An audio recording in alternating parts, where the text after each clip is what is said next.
Stop! When considering a move to the charming coastal town of Wilmington, North Carolina, you definitely need to watch this video first. Before you pack your bags, there's definitely some things that you're going to want to know. I'm going to dive into the unexpected side of this picturesque town, exploring all the reasons why you might want to think twice before you move to Wilmington. From its obvious challenges to its surprising realities.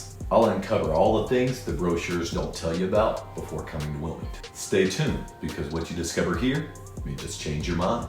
What's up? I'm Brad, your real estate coach and expert on all things Wilmington, North Carolina. With years of experience in the market and a deep understanding of this city's unique character, I'm here to guide you through the realities of living here full time.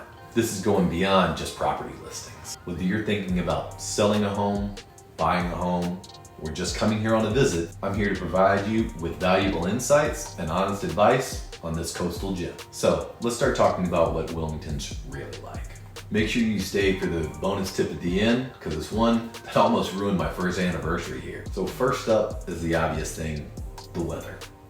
Adverse things like hurricanes and flooding are prone to an area, especially low-lying coastal land like where we're at in Wilmington. However, if I'm picking between earthquakes, tornadoes, or hurricanes, give me the one I can see coming. Now, the devastation can be massive, as there's still areas here that are recovering from Hurricane Florence. Another piece of the weather that many people may not know is there is tidal flooding on the island, especially on the north end in Carolina Beach.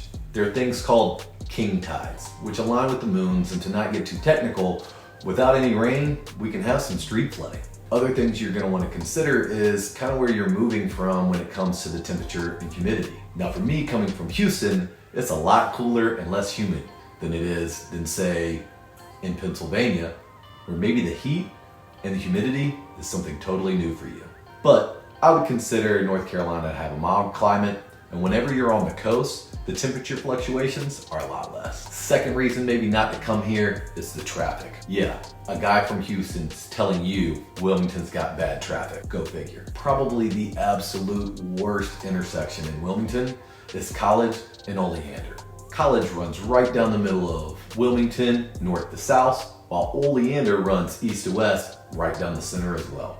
This intersection gets absolutely slammed year round, especially during the season. Right there at that intersection, you've got a middle school, a high school, a large park, the municipal golf courses right there. There's a lot of action outside of just the main arteries being there as well.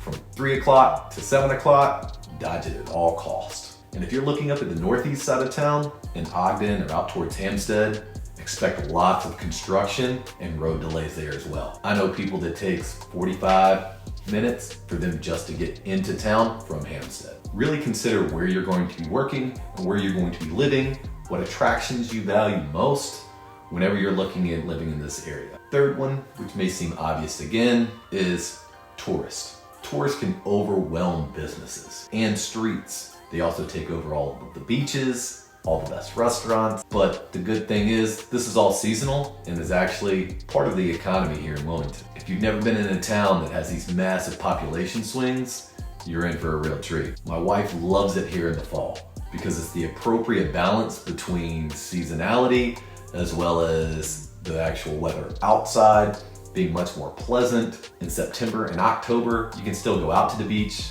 maybe not get in the water. Unless you're one of my kids, it doesn't really matter. But that balance between a few people being here, but the weather's still really temperate, she just absolutely loves it. I call it football weather. One other thing you want to make sure you've done is checked out the job market. It's pretty limited here and heavily surrounds tourism, which we just talked about. Tourism provides the base for a lot of businesses while also trying to attract locals during the off season. But for the most part, their job numbers are going to fluctuate based on the seasonality.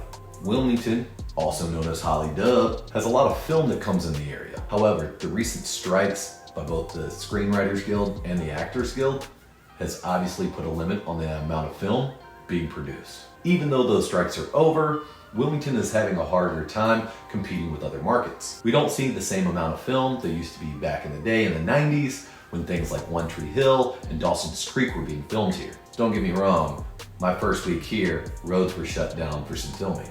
The other one is the port. However, the port here in Wilmington is fairly small, especially when you compare them to areas like Charleston or Virginia Beach. These three sectors offer limited opportunity, and some of them are seasonal or temporary. Not only that, but it's the beach. There's gonna be high competition for people moving out here. So make sure you have a job lined up, or you're okay with taking a entry-level position that may not be in a sector that you necessarily wanna be in. Another issue that I see throughout Wilmington is just a lack of cultural diversity. Here inside of the county, we have 120,000 people. Not very big, but now we're over that 100,000 threshold, and a lot more companies and franchises are looking at coming in the area. However, currently, of that 120,000 population, nearly 75% are white. Only 17% are Black or African American. We also see very limited cultural events in our area, as most of the big events are around things like the Azalea Festival.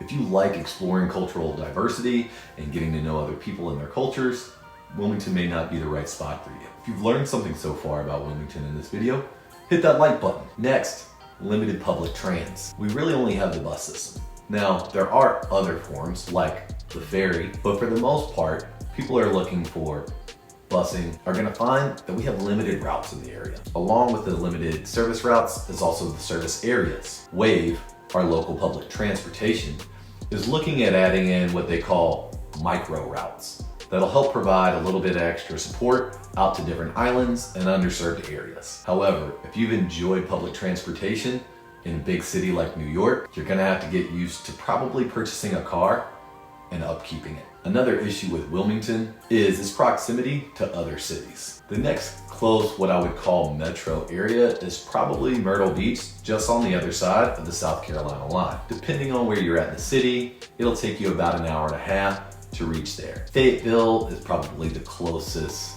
metro inside of North Carolina, and depending on where you're at, that's gonna take you probably an hour and a half, closer to 2 hours to get to. Other metro areas like Greenville, North Carolina, Florida, South Carolina, and Raleigh are gonna take you anywhere from 2 to 2.5 hours to get to, depending on the side of the city you're living on. And Charlotte can be 3.5 to 4 hours, again, depending on the side of the city you're living on. So, since there's not other cities that are locally accessible, you really have to love the things here in Wilmington and be okay with just accessing them. Wilmington is big enough. Like I said, we have 120,000 people. You're not gonna find large designer brands like Gucci or Prada, but you will find those large household brands like Costco, Sam's Club, Targets, Walmarts, those type of things are all readily available. There's also plenty of selections of grocery stores. I'll cover some more of those things in another video. The point being, if you really need more than what Wilmington has to offer, you're gonna have to go a long way to go get it. Now I wanna tell you about the one that almost ruined my anniversary, and that's just our limited nightlife options. The nightlife here isn't just limited by the venues that we have, but also the time. I was shocked when we first moved here, especially coming from Houston, at the lack of activity that happens after 8 o'clock. With UNCW being in town, a lot of people think Wilmington is a college town.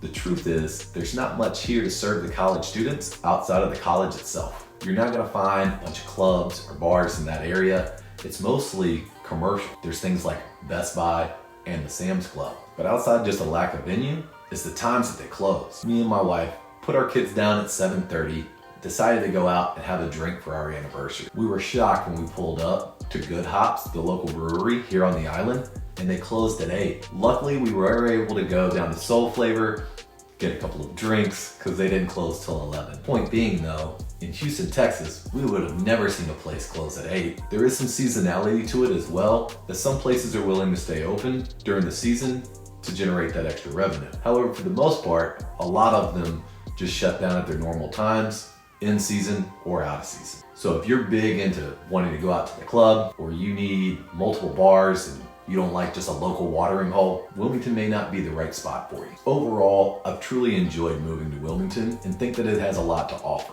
But just like anywhere else, it does have its drawbacks. And you need to know those before you make a giant decision like moving. If you enjoyed this video, do me a favor, smash that shiny subscribe button that's lighting up for you right there. It does a lot for my channel. Whether you're buying, selling, investing, or just exploring the area, You're going to want to make sure that you tune in to my 3 uploads every week. That's going to keep you up to date on all things Wilmington and the surrounding area. Now that you know the big challenges of the area, are you still interested in exploring and learning more? Maybe you even want to start your own journey to find your ideal property right here. Well, check out the description.